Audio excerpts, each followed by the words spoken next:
ಅಡ್ಡಾದಡ್ಡಿ ಬರ್ತಾ ಇದ್ದಂತಹ ವ್ಯಕ್ತಿ ಸಾವನ್ನಪ್ಪಿದ್ದಾರೆ. ಬ್ಯಾಲೆನ್ಸ್ ತಪ್ಪಿ ರಸ್ತೆ ಮೇಲೆ ಬೀಳ್ತಾ ಇದ್ದಂತೆ ಬಸ್ ಒಂದು ಹರಿದಿದೆ. ಕಾಮಾಕ್ಷಿಪಾಳ್ಯ ಹೆಗ್ಗನಹಳ್ಳಿ ಮುಖ್ಯ ರಸ್ತೆಯಲ್ಲಿ ನಡೆದಿರುವಂತಹ ಘಟನೆ ಇದು. 42 ವರ್ಷದ ಚೇತನ್ ಕುಮಾರ್ ಮೃತ ವ್ಯಕ್ತಿ.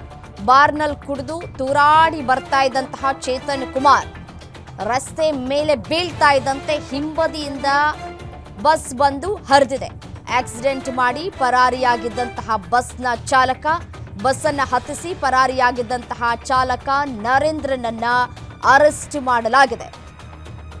ನೋಡಿ, ದೃಶ್ಯಾವಳಿಗಳಲ್ಲಿ ಗಮನಿಸ್ತಾ ಇದ್ದೀರಿ.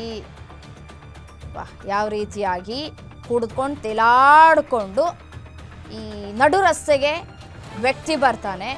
ವ್ಯಕ್ತಿ ಬರ್ತಾ ಇದ್ದಂಗೆ ಈ ಮೊದಲ ಟೈರ್ ಆತನ ಮೇಲೆ ಹತ್ತಿ ಮತ್ತೆ ವಾಪಸ್ ಹೋಗಿದೆ ಹಿಂದಕ್ಕೆ. ನೋಡಿ, ದೃಶ್ಯದಲ್ಲಿ ಗಮನಿಸ್ತಾ ಇದ್ದೀರಿ. ಈ ರೀತಿಯಾದಂತಹ ಅಪಘಾತ ಆದಾಗ ಡ್ರೈವರ್ ತಾನೇ ಏನು ಮಾಡೋಕ್ಕಾಗುತ್ತೆ? ಇದರಲ್ಲಿ ಡ್ರೈವರ್ ತಪ್ಪು ಅಂತಲೂ ಕೂಡ ಹೇಳೋದಕ್ಕೆ ಸಾಧ್ಯ ಆಗೋದಿಲ್ಲ. ಕುಡ್ದಿರೋದು ಮೊದಲನೇ ತಪ್ಪು.